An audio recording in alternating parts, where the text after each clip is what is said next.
নিজে তো মাল বানাইবার লেগে এমপি হয়েছি না, আর কেউ 2 নম্বরই মাল বানাইতে দিতাম না। আমি আপনারা বন্যার সময় এই লাইনার যাইতাম না। আর কোনদিন যদি সুযোগ পাই, ছাতক যদি আই, ওই 22 সালে আসলাম রাত্রে আধা বতো আইনটা মাঝে কয় এই নদীর মধ্যে আইনা কয় ডাকাইতে ধরবে একটু পরে বেলে।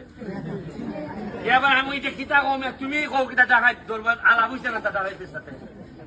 এরপরে বেটারে লিয়ে গিয়া টানাত গিয়া কত ঝামেলা জুমেলা পাওয়ার আইছি। এবার এবারও আইছি, এবার দিনও আইছি, বাবনা ডাকাইতে নি রাত ধরে। তবে এখন আমার মনে হইতেছে আজকাল যে লক্ষণ দেখতেছি আর ডাকাইতে নাই মনে হইতেছে আমার। তবে মানুষ পড়াশোনা করলে, মানুষ অর্থনৈতিক ভাবে আগাইলে চুরি ডাকাতির মানুষ থাকে না। আমি যৎকাল বাড়ছি সরকারি ভাবে জননেত্রী শেখ হাসিনা যৎকাল বাড়েন আপনাদের এমপি চেয়ারম্যান সাহেবের মাধ্যমে চাউল পাঠাইতেছে।